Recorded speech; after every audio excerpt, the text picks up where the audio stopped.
The cannon hissed as steam shot from its overheated breech. Smoke filled the cabin. Mud clung to the treads like cement, and yet the cook kept firing. His name wasn't in the records, just a blurred photo, a few lines in a field report, and one impossible claim. This tractor tank destroyed 8 German Panzers before it died on a bridge. No map marked. The Germans thought it was a decoy, just another broken-down Soviet wreck left in retreat. Then it moved. Then it fired. Then one of their tanks vanished in a plume of fire. The next 7 tried to flank it. Only one made it back. It wasn't a tank. Not really. Its base was Ann Street Z5 agricultural tractor. Its armor came from scrap metal bolted in panic. Its cannon had no stabilizer. Its engine had been soaked in cooking grease because there was no oil, and the man loading shells? He was a field cook. No rank. No tank training.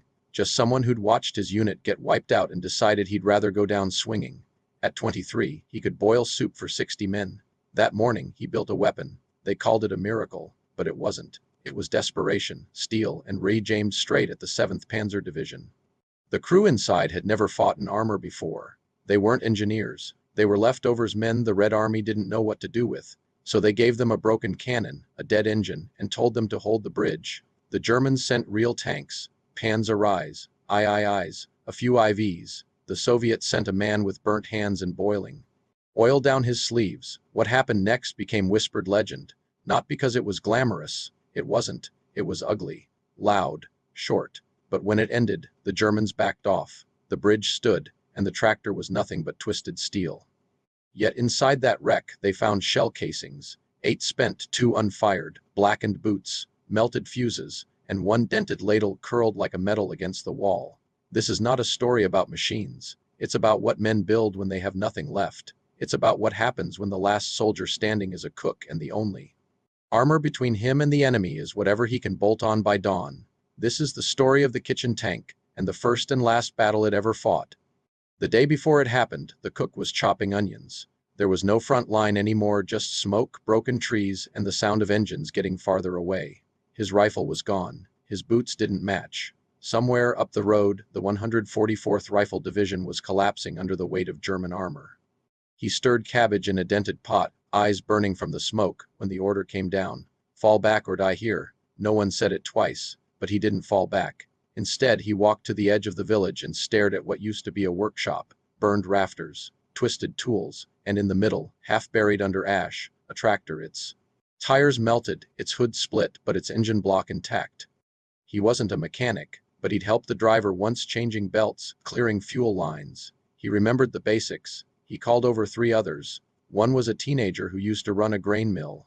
Another had worked on diesel trucks. The last had a bandaged hand and no idea what he was doing. They weren't tankers, but they had a plan. First, they stripped the tractor down to its steel bones, tossed the wheels, bolted on the tracks from a wrecked BT-7. The fit was wrong. They forced it with hammers. Sparks flew all night. Next came armor. They ripped sheet metal from a destroyed depot, bent it using fire and stones, welded it onto the tractor's frame using equipment left behind by engineers who'd fled days ago. The cook's ladle? It stirred molten solder. Last came the weapon, a 45mm anti-tank gun sitting cold in a ditch, its crew dead, its breech jammed with dried blood. They hauled it back with ropes, mounted it crooked on the hood. It tilted left. The sight was shattered. Didn't matter. The cook smeared kitchen grease into the mechanism, worked the action until it clicked. They tested a dry fire. It clunked. They loaded a real round. It fired, once, loud enough to wake birds for miles. That night, the 4 men sat beside the machine. No one spoke. They knew what it was, a coffin with treads, but it was their coffin, and it moved. At 4:00 a.m., the engine turned over. The cook was the first to climb inside. He didn't say much, just stared ahead. His only question, which way's the bridge? The bridge was 2 kilometers east, barely wide enough for a horse cart, let alone a tank. But it was the only crossing point for miles, and the Germans wanted it. If they took it, the Red Army's flank would collapse. The cook's machine rolled out before dawn, steel screeching against welded treads, engine stuttering like it didn't want to be alive. They named it Katyusha, though it didn't carry rockets. It didn't even carry paint, just scorched armor and a bent cannon that swung like a drunkard's arm. Petya drove. The mill boy spotted from the top hatch. The diesel mechanic handled ammo. The one with the bandaged hand clutched a wrench like a rifle. They had no radio, no support. Just a paper map soaked in tea and orders to hold the crossing until relieved, which could mean hours or never. The terrain was a nightmare. Mud clung to the tracks, pulling the weight down. Steering lagged. The cannon had to be realigned every bump or it'd shoot crooked. The bridge was worse, half the planks were rotting. One wrong turn and they'd fall straight into the river. They set up behind a collapsed barn facing the road, covered the front with hay and loose beams. Camouflage wasn't elegant, it was desperate. The cannon peeked through a hole in the wall. The cook adjusted it by hand, sighting down a bent level line, muttering to himself. Then they waited.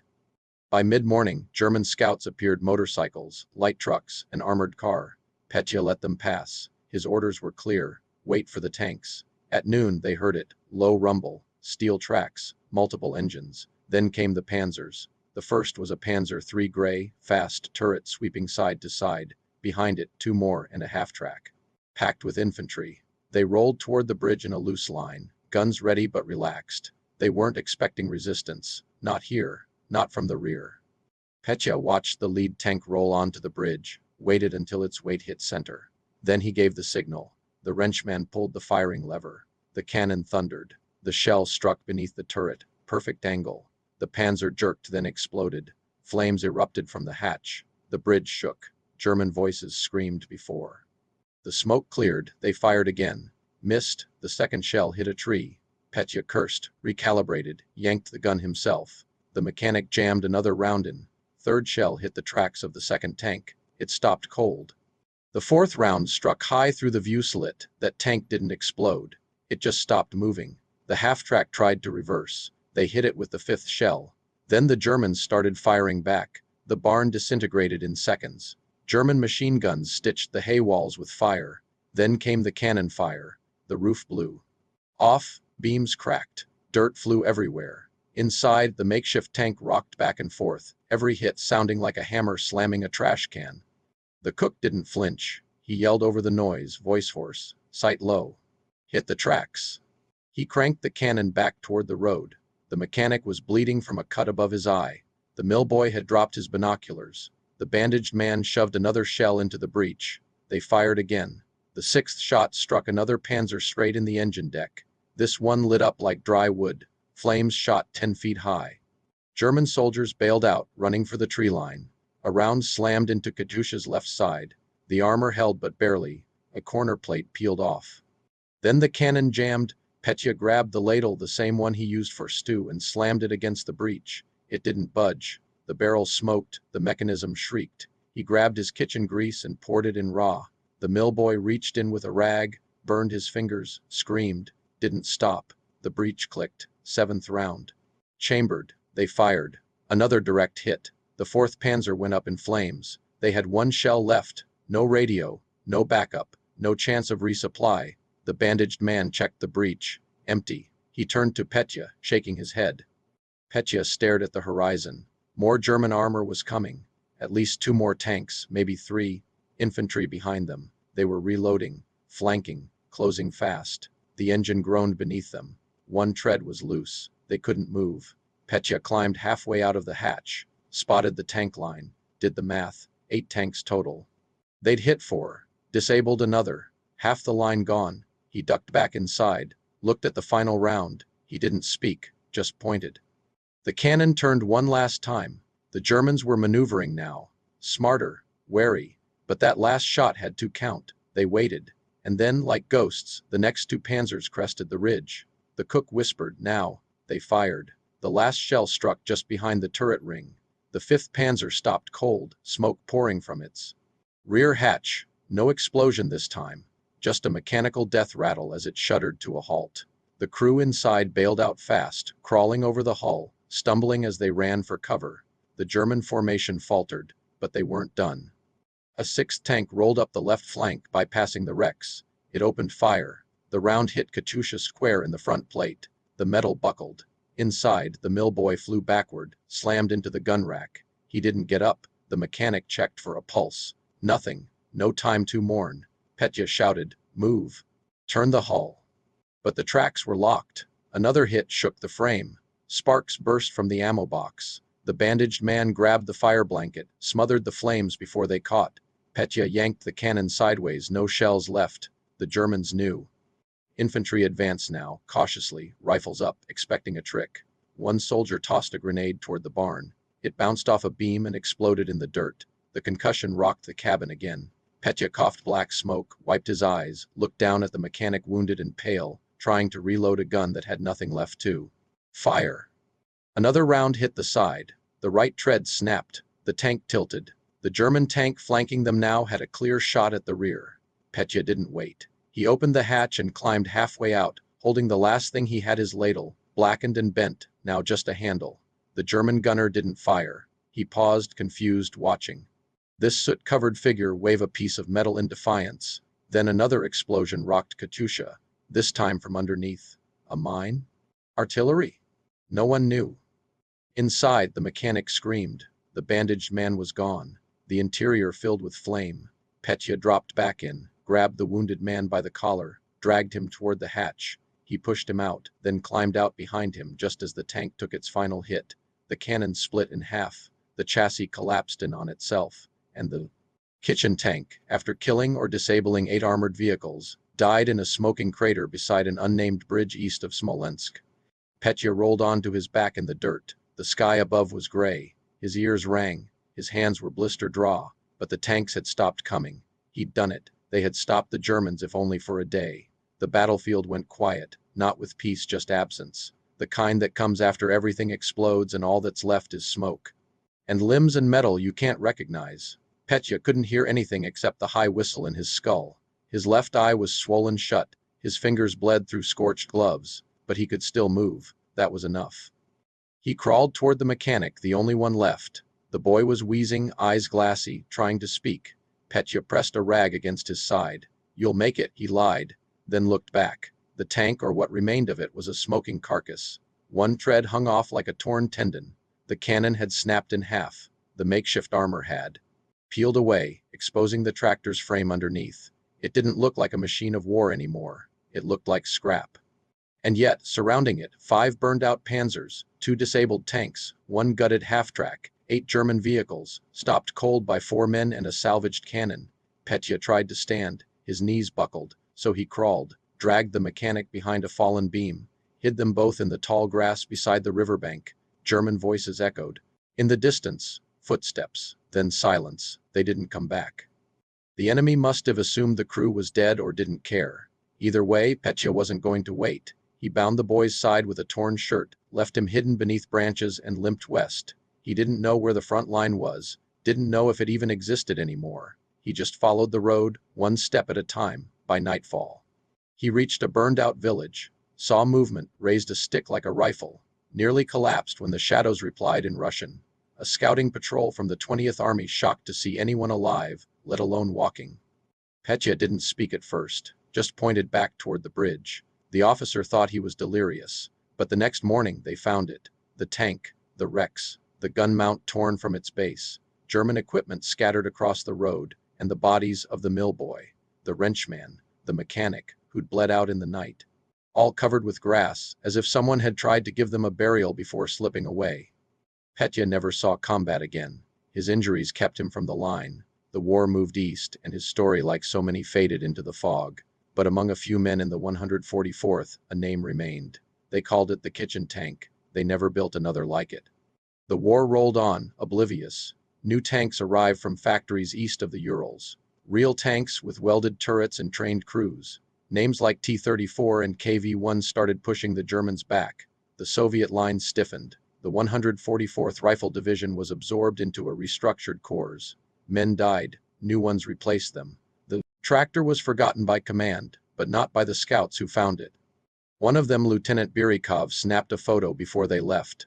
Black and white, grainy, but clear enough to show the wreckage. A twisted cannon mount, scorched track links, and what looked like a soup ladle buried in ash. He sent the photo to a friend in logistics, who pinned it to a workshop wall with a note, "Improvised, effective." A year later, engineers near Kursk built something similar. Not the same, not homemade, but inspired. They called it a field mule tractor with steel plating and a mounted gun.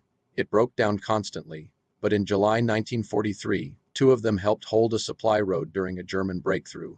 Field reports mentioned their strange Shape and weak armor, but also their stubbornness, just like the first. No one mentioned the cook. They didn't know his name. Back in a hospital near Gorky, Petya recovered slowly. Burns healed, bones didn't. He walked with a limp now. His hearing never fully returned. When doctors asked what unit he'd served in, he shrugged. Just fed the men, he said. He didn't ask for recognition, didn't speak at rallies. When officers offered to submit his name for a bravery citation, he declined. Said the others deserved it more. Said the tank wasn't his idea, it just had to happen. But one nurse remembered his face. Years later, she told her grandson about a quiet man who smelled like engine grease and cabbage, who never flinched during air raids, and who stared out the window every morning as if counting tanks that weren't there. In 1985, a Soviet military journal published a retrospective on improvised armor during the early days of Barbarossa. One paragraph, barely 100 words, described a field-built tank near Smolensk that reportedly destroyed multiple enemy vehicles before being destroyed in place. It listed no names. But to the men who walked that battlefield in July 1941, it was never just another wreck. It was proof that something built with kitchen tools, tractor parts, and raw defiance could do what entire battalions failed to do. Stop the Panzers. Years passed. Wars ended. Borders changed. Maps were rewritten. But for a few veterans who'd fought near that unnamed bridge east of Smolensk, the memory never faded. Not because of glory, not because of medals, but because of what shouldn't have worked and did. In the late 1970s, a group of military historians from a technical college in Minsk began cataloging Soviet field improvisations from the early war. They interviewed survivors, reviewed unit logs, and compiled strange outliers: armored tractors, cannon carts, motorcycles with anti-tank rifles strapped to the side. One entry stood out: a half-page memo from July 1941, attached to a blurred photograph. Description: unknown unit, improvised armored vehicle, destroyed 8 enemy tanks. Crew Kier, origin, field cook, unconfirmed. That photograph was the same one Lieutenant Birikov had snapped before moving on. It showed the wreck, half sunk in mud, twisted steel, and scorched earth. In the corner, just barely, was the bent ladle. The researchers tried to trace the names. Medical rosters were incomplete, records lost or burned, but one hospital file mentioned a private who arrived with severe burns and shrapnel wounds. No first name, just the last. Peter Ronin, transferred to civilian status, no follow-up. In 1983, the college published a booklet titled Weapons of Necessity. It included a chapter called Katusha, the tractor, mostly anecdotal, but enough to spark curiosity. A local news outlet picked it up. The headline ran, "Cook's tank held the line." It ran once, then disappeared, but it reached one man. Major General Viktor Sokolov, retired, had served in the same division decades later. He remembered hearing the tale from old sergeants in training camps. He wrote to the editors, asked for the file, and in 1984 gave a short speech at a veterans reunion. No cameras, just aging men in heavy coats. He ended the story with one sentence: "Somewhere in the earth of that bridge is a man who fed his comrades, then saved them with fire." No one applauded, they just nodded. That winter, Sokolov petitioned for a memorial. Not a statue, just a plaque. Local officials declined: no name, no proof, no hero. So instead, in 1986, a group of veterans planted a tree near the spot. No marker, no ceremony. They just stood there for a minute, then left. But under that tree, in the quiet soil east of Smolensk, a seed of defiance remained. Not of glory, not of nationalism, but of grit, of smoke, of metal dragged by hand into position, and of a cook who turned firewood into armor, cabbage grease into oil, and a dead cannon into the last word. Decades later, the river near the old bridge ran slower. The road beside it had been rebuilt, paved over in the 60s. Most who crossed it had no idea what happened there. There were no signs, no markers. But if you walked far enough off the shoulder and down through the weeds, you could still see it. A warped patch of earth, rusted. Fragments buried shallow in the mud, and if the light hit right, the glint of what might have once been armor. In the summer of 1991, a university student named Yevgeny stumbled on the site while researching for a thesis on Soviet field improvisation. He dug for 2 days, careful not to disturb too much. What he found was unexpected: part of a broken cannon tube, a steel plate bent at an unnatural angle, and a blackened iron ladle. Curled like a question mark. He took nothing, just snapped a photo and reburied it. That photo ended up in his final project. His professor passed it to a military museum curator, and by 1994, tucked into a corner of the Kursk Tank Museum, behind a display of T-34 schematics, sat a single laminated page titled Unidentified Improvised Armored Vehicle Smolensk Region. No spotlight, no name, but people. Stopped to read. They asked questions. Most thought it was folklore, an exaggeration, a propaganda myth, but a few veterans nodded. One man, old and slow in the knees, stared at the display for a long time before whispering, "I crossed that bridge after the smoke cleared." They weren't stories, they were ash. For years, that display stayed unchanged, until in 2001, a group of history students at the museum pieced together a deeper report. Using field maps, hospital rosters, and the archived journal from the Minsk Institute, they built a full dossier: 8 German vehicles destroyed, for Soviet crewmen, 1 survivor, last name Doronin. They couldn't find more. No grave, no pension record, no family contact. But in 2002, on the anniversary of Operation Barbarossa, the museum added one line to the display. While the name of the man who built and fought this machine remains uncertain, the courage displayed here was real, and it stopped tanks.